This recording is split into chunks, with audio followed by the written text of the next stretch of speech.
This is the Hot Take Hockey Podcast with your hosts, Lucas and John Viveiros. Hey everyone, welcome back to the Hot Take Hockey Podcast, episode 34. We got a great guest for this one. So Lucas, myself, John, the cousins, bringing on Anna Dua. You probably see her through NHL Network, a lot of stuff with NHL Fantasy on Ice. She's also a fellow sport media grad. Anna, thank you so much for joining. How are you doing and what's going on lately? I'm doing good. Thanks for having me. It's been a minute, but episode 34, that's kind of like a good omen for me right now. Yeah. On a Toronto-based podcast. So I like it. Good start, guys. There we go. Great start. Yeah, Austin for 34. Big goal for Austin last night. Well, Achari and Ryan O'Reilly, the new addition. So, I mean, we can start, Lucas. I feel like off air, we already shooting the shit on the Leafs Lightning series. So, Anna, for you, I know obviously you went to school in Toronto. You're from Toronto and obviously now in the States quite a bit. What was your perspective going into the series? Because I would say in terms of crossover, Canada and US, like a lot of people have their eyes on this series. Yeah, absolutely. I think this is the one we've known was going to happen for the longest time. I think every other series was coming down to the stretch, but everyone was kind of prepared for this Leafs-Toronto rematch for some time. So everyone had a while to formulate their opinions. You know, like the Leafs, I feel like were just a wild card for me this season, the entire year, because Ilya Samsonov and Matt Murray, man, those are two goalies where we've seen them on Stanley Cup champion caliber teams and we've seen what's happened, right? Mm-hmm. And I always say like a good offense gets you to the postseason, but a good goalie is what wins you championships. Yeah. That was my biggest concern for Toronto because they have so many star players, right? William Nylander's having a career year. He kind of brought that into the postseason. Mitch Marner, Austin Matthews, they're bringing in Ryan O'Reilly, who's a Conn Smythe winner. The list goes on and on. But then when the time comes to make those big stops, I'm like, sometimes Samsonov looks shaky and he's playing against Vasilevsky, who hasn't had the best year, but he can be lights out like in the flip of a switch. So it's kind of still up in the air for me. Toronto won that game, but it was like a gritty win for the Maple Leafs. Yeah. It could have gone either way last night, but I think they're really happy to be up in this series for sure because you don't want Tampa to get that momentum. Yeah, Lucas, we talked about it. I was going to say, I mean, throwing it to you, like we talked about it, like obviously there was big boys for Toronto last night, but Tampa, especially in that second period, absolutely dominated. Absolutely, man. I feel like Anna hit it on the head. It was really it was a question in my head is, can Samsonov deliver a game like this, in the biggest stage? And he really showed last night after a shaky start, especially that goal. It was the second goal of the game that he let in. I would say even the second and third goal, Radish, like he bit heavy, like Samsonov bit heavy on Radish's goal. Yeah, and then he was so solid in the third period and overtime. There were so many times I feel like I had to look away from the TV. I'm like, there it is. It's the game. Here it comes. And he just stood tall. So awesome to see him do that. And the Leafs obviously escaped with one that they probably shouldn't have won, if we're all being completely honest there. Yeah. So, Anna, where do you see this series finishing out? Like, if you had to predict right now, there's still, potentially 4 games left. Who do you give the slight edge to at this point? And I was going to say, I saw you're picking 7, but how are you feeling differently now? Yeah, I had it going 7, and I'm still happy about it going 7 based off of what we've seen. It's been all over the place. We had 2 blowout wins, and then we had like this super tight game that went down to the wire. So I think 7 is still fair. For me, I feel like Toronto's so close. Like I have a gut feeling, like I want to see Toronto win, first of all. I always see like people on Twitter who are coming at me, and they're just like, you're always talking crap about the Leafs. And I'm like, guys, I'm from Toronto. Like I want to see the city win a championship. But they're just like, there's one piece missing. It's just like one different piece could have taken this team from maybe making it out of the first round to being like Stanley Cup contenders for me in my eyes, and comes back to the goaltending, just like one solid goalie. And we have so many good goalies in the NHL right now. Like there are good goalies all across the board, so much young goaltender talent too.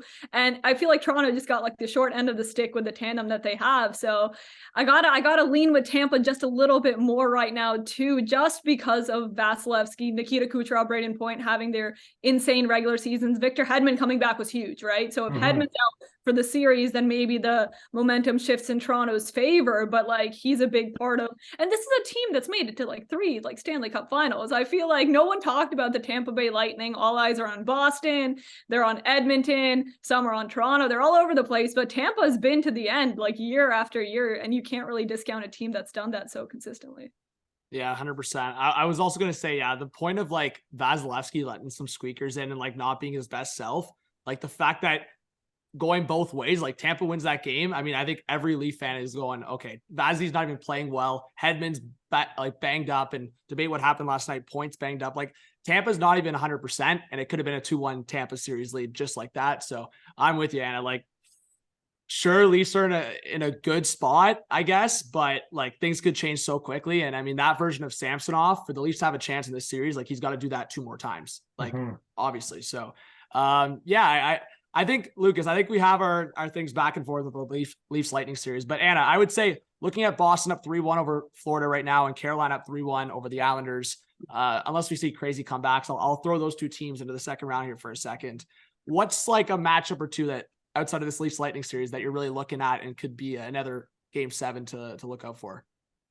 For me, it's in the West right now. I feel like there was so much hype in the East. Like this year, there's so many competitive teams. And I feel like in the East, I live in New York right now, right? So the Rangers are like the talk of the town at the moment with all the big pieces that they brought over. The Devils had a great regular season. Everyone was excited about them heading into the postseason. Then you have Toronto, you have Tampa, you have Boston. Florida is always a team that you can't count out because they have some great pieces like Matthew Tkachuk, who had an insane goal today, by the way, between the flags. That was a crazy goal. And so we're talking all about the East, but the West has surprised me more than any other, I guess, like conference. There's only one other conference, but it's been just so much fun to watch. The Dallas Stars, Minnesota Wild. So that was an upset pick I had in round 1. I had Minnesota beating the Dallas Stars, and the Minnesota Wild, they're playing some crazy hockey right now. Philip Gustafson looks amazing in net. He's like outperforming multiple Stanley Cup champion winner Marc-Andre Fleury right now. He had a great first game to set the tone in this Wild Stars series. And then the Stars bounced back in game 2. I thought maybe it was just a lucky game 1 for the Wild, but then game 3 comes along and Minnesota's right back on top, right up there. And they don't even have Eriksson Ek right now. So imagine he comes back into the lineup, how that's going to make that team even stronger. And then you go over to Winnipeg and Vegas. That was a crazy game that I watched yesterday, the double overtime game. Yeah. And Winnipeg had some costly mistakes in overtime that kind of led Vegas to winning, but could have gone either way. And I think a lot of people had Vegas like coming out of this series pretty easily. I had Winnipeg winning this series largely because of Connor Hellebuck, and it could still happen. So the West has been super fun to watch this first round. Yeah, I love that insight, Anna. I feel like I wanted to circle back quickly because I know you're a huge Dawson Mercer fan.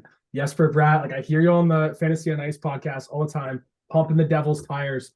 In terms of, and you're in New York, obviously you said, in terms of that series, looking at that one, New Jersey, obviously last night gets that lifeline. They get that win. They must have won that game. They had to have won that game or else they were down in that 3-0 hole. How do you see game 4 going at MSG tomorrow night? I swear Jack Hughes performs better at MSG than he does like anywhere else. Yep. Whenever he's there, it's pretty much a guaranteed score for him. But the Devils really needed to win that game. I think it was important for them. I don't know if it necessarily really brings them back into the series because it's an overtime winner. Could have gone either way once again. And the first 2 games were blowout victories for the New York Rangers. And you just saw like holes all over the ice for the New Jersey Devils. And I kind of saw this coming at the Rangers in 6. When you go into the postseason, you have like a Rangers team that made it to the Eastern Conference Finals, barely lost.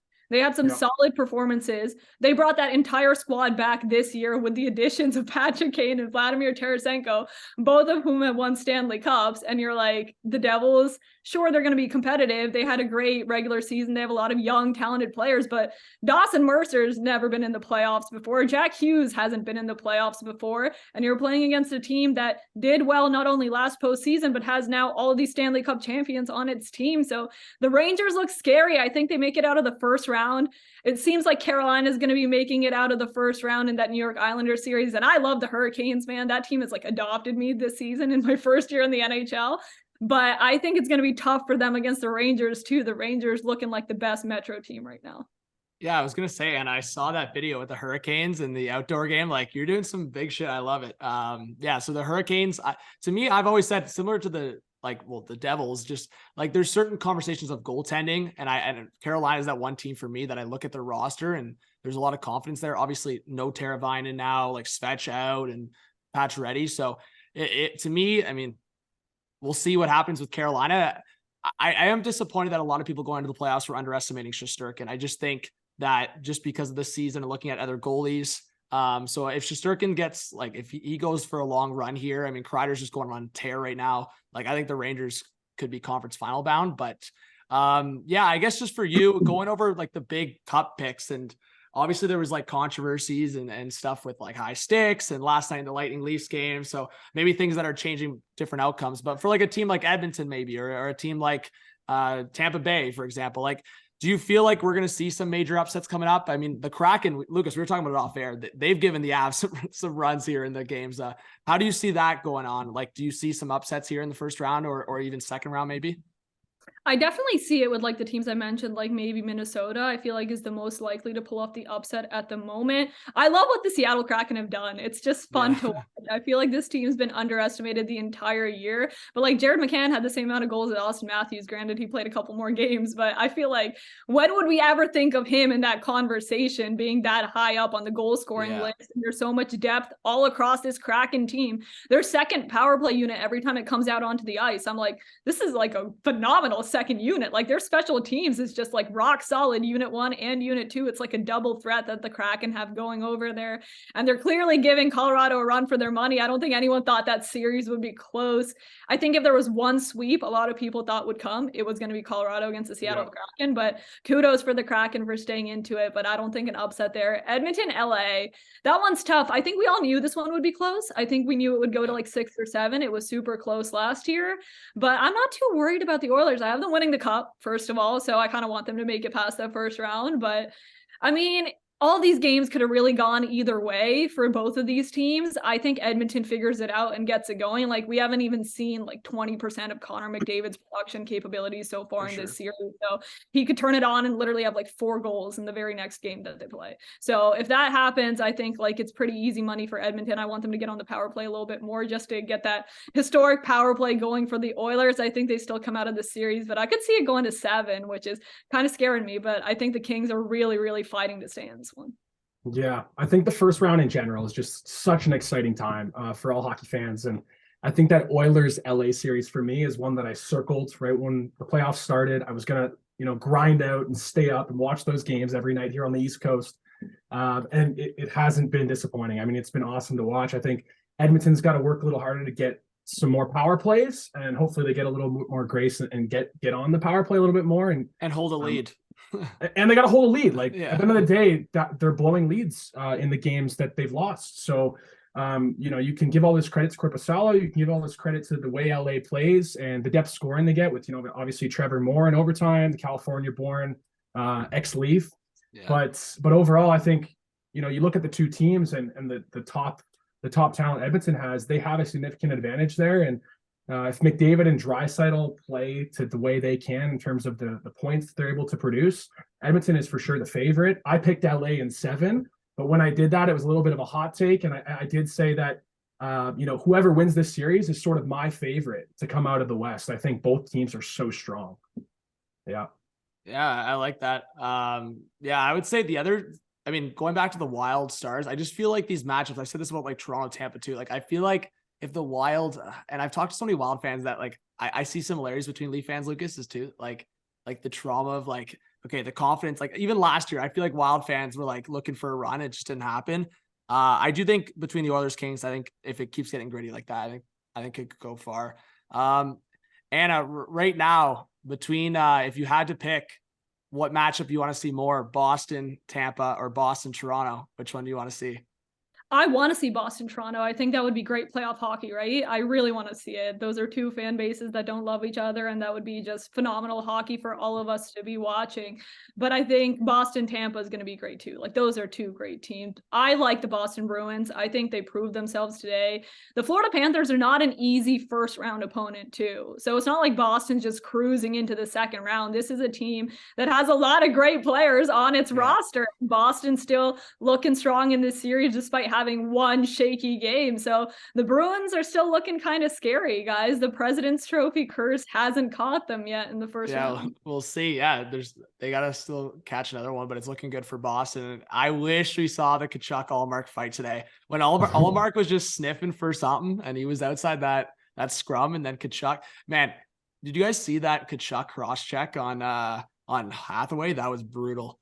I don't know if you guys saw it, but just going down the stretch here. I guess, Anna, anything else? Because I know you do a lot of fantasy stuff. Is there anything you're looking for, whether it's players to still wake up or a team that maybe people haven't been talking about? Like, is there something that you've been kind of hammering home, maybe on the network, or just anything that you've been looking out for? I think like we're kind of forgetting how little Kirill Kaprizov has done in the postseason. I feel like I'm talking about the Minnesota Wild this entire podcast, but No, we love it. I know. I feel like they kind of deserve it because Kaprizov has like a goal in the series, right? And I'm seeing like Hartman put up points night after night. Nyquist put up points. Matt Boldy put up 7 shots in his first game of the series. Like the guy has 17 shots across the first 3 games in the postseason. So he's like an absolute stud, and he's going to be a player to watch like heading forward for the next couple of years. He's one of the players, like young guys in this league, that I'm most excited to see is Matt Boldy. So Kirill Kaprizov, he's just like not even there for the Minnesota Wild yet, and he's a talented elite winger in this league. So I have to think like if he turns on his game, they beat Dallas. How far are the Wild going? Like for me, I think if Minnesota can make a statement in this first round, it's between them and the winner of the Edmonton LA series to come out of the West. And initially I felt kind of uncertain about choosing Minnesota winning the first round. I thought that was like a hot take. That was like my big upset of like the playoffs for the network. I was like, this is my bold prediction, but it doesn't seem that bold right now, to be honest. No, I like the bold predictions, especially with the Wild. And I was going to say, I definitely like the Boldy shout, because just watching him so far in the playoffs, it's like, man, this kid's going to be electric. Like younger than us, 22 years old, and he just ripped like 30 plus goals this season. So if you're looking for a guy, I mean, I've seen like a few of these guys like Jason Robertson and like Tage Thompson. Like there's certain guys in the league right now that are just ripping like 30, then 40, then 50. I feel like Boldy's one of those guys. Like by 25, don't be shocked if you get like a 40 to 50 goal season from him. So I'm liking the Wild hot takes. I think he's in that next level of, in terms of contracts, like value contracts that we're going to see in the next generation. You know, we always talk about the Pasternak one, then the Nylander one, the Jack Hughes one. Now, obviously we're seeing that blossom. And I think this is going to be one. You know, Boldy just got locked up. So bang on, guys. As far as Minnesota goes, I just wanted to quickly say that obviously Kaprizov, he was lights out last year in the first round, and they lost. So the fact that they're ahead in the series right now, and credit to you, like I'm pointing that out, they're ahead of the series right now. He hasn't really been the difference maker. If he's able to, you know, make that switch, I think Minnesota wins this series. And unfortunately, I picked Dallas in 7, so I'm going to be looking wrong on that one. And I did want to say quickly, as far as you had Edmonton winning the cup, who did you have coming out on the East side going into the playoffs? I'm just curious. I had Boston coming out of the East. So I had Edmonton making it to the Stanley Cup final since the preseason, guys. Just want to throw that out there. So they weren't my pick to win. I had Carolina winning the cup, but I think Carolina could have won the cup this year had they not been dealt the worst injury luck ever possible in the NHL. That team is so talented, and what they're doing in the first round, I don't think could be understated either. This is the best coached team in the NHL, in my opinion. I think Rod should be really proud of taking all these guys and taking them to another level, like Kotkaniemi after he left Montreal. I don't think a lot of people knew what was going to happen to him in Carolina, and down the stretch, there were flashes of some like a really good hockey player coming out of Kotkaniemi, and he's been taking his role and opportunity in Carolina and running with it. And Seth Jarvis, all of these guys who aren't the big name guys are being coached so well. So the Hurricanes are doing so well in the first round without their big name guys right now. But I don't think that luck lasts playing against the Rangers or playing against teams like Boston, Tampa. The list goes on and on in the East. So I have Boston coming out now in the East, and I think it's going to be Boston, Edmonton, and 7 with Edmonton coming out on top. Geez, I like that cup pick early on because, my top 4 cup picks going into the season were Colorado, Edmonton, Carolina, Rangers. And even looking at Carolina, obviously the injuries. But I thought, with you, Anna, I thought Edmonton was a massive hot take as a cup pick because they were my cup pick preseason. And I feel like I'm seeing everyone predict Edmonton, Boston, final. I've seen so many predict that final. And I think if Edmonton goes far, I think that's realistic at this point. So definitely no shocker there. I guess, the only other thing I was going to bring up was, I guess just looking at the Rangers Devils series, I wonder if that goes to 7, I feel like that could be especially being that rivalry and just how rowdy could get. I feel like that's the game 7 I'm really riding for. I mean, Wild Stars game 7 could be crazy. Leafs Lightning series. I mean, I really hope it doesn't get to that because I think we're all going to expect the same outcome, knock on wood. But Yeah, that Rangers Devils game 7. So I'm still going to ride with the Rangers. Lucas, I know you're on Devils train, and I know you've been hyping up the Devils as well, but picking Rangers in 6. So yeah, Anna, I guess anything you got going on with NHL Network or Fantasy on Ice, or just anything that maybe the viewers wouldn't know, or just something to hype up? And yeah, just what do you got personally coming up? Oh my God, so much coming up right now. So like, I feel like everything's just so busy with the playoffs. We have a new show that's going to be coming out in the second round and then through the conference finals. So stay tuned for that whenever that happens. Speaking of some of the guys we talked about on this podcast, we had like a regular season award show that aired on the NHL Network yesterday. It's up on YouTube right now if you guys want to catch it. But Connor McDavid came and chatted with me. Linus Ullmark and Jeremy Swayman both came and talked to me a little bit about their regular seasons, because McDavid obviously 153 points, like ridiculous season. So it was awesome getting to talk to him. I asked him if he was going to hit 70 goals next year, and he gave me a pretty good response. So check it out on YouTube if you want to see what he says to that. And obviously Linus Ullmark and Jeremy Swayman, guys, hockey aside, they're like my favorite duo in the NHL. They really love each other, and this Boston team is just so special. They're so close. Sorry, last thing, and on that moment, you said best duo. Who has been your best interaction so far in terms of player in the league? Oh my God, you can't ask me that. They're all great. They're all great. Okay. But I'm not going to answer that. But at All-Star, like, Fair. I got to go All-Star, I got to go to Stadium Series. I got to go to like all the events we had this year. And every single guy has been just awesome. All the guys at All-Star were great. But I think like it's just a good sport, right? Like they're all going to be nice to you. So it was really nice. But talking to McDavid has been like, it was crazy after the season he had. Yeah. I will say, like, getting to talk to Sidney Crosby was kind of like a full circle moment. I feel like a Canadian kid, like that's like the dream. So it was great to get to like see him in real life, I guess, like speak to him and be like, oh my God, like Sidney Crosby's like right in front of me. Yeah. I was professional when I talked to him. I went back to my hotel room in Florida. Cried for like 5 minutes. That was probably like the most surreal interaction I've had. Well, there you go. That's a good answer, Anna. Yeah. I like that. There we go. That. Yeah, Lucas, anything else you wanted to add before? No, just wanted to say, Anna, congratulations on all the success, the great start you've had, you know, in the career. And, you know, we'll obviously stay in contact and wishing you all the best as the playoffs roll along and into next season. I know like it feels like the calendar just keeps on turning, and all of a sudden we're going to be at Heritage Classic next year and All-Star in Toronto. So yeah, just, you know, keep going, keep putting the pedal down. Yeah. Thanks, guys. And that's what I'm really excited for. All-Star in Toronto next year. Oh, big time. Perfect. I've been hyping up everyone down in New York and being like, we're going to my city. You're gonna let me plan the events. I've been like advocating for FanFest to be in my hometown of Burlington, Ontario. They're not too high on that, but I'm working on it, guys. There you go. Yeah, Anna, keep buzzing. We really appreciate it. You're doing some great stuff. And yeah, we really appreciate you taking the time in a busy time of the year. Thanks, guys. Huge shout out to Anna for coming on. Yeah. Legendary chat. Yeah, let's just shoot the shit on Leafs Lightning. Yeah. Yeah, as the series is going on here, I'm probably going to keep getting like more anxious, more nervous. Last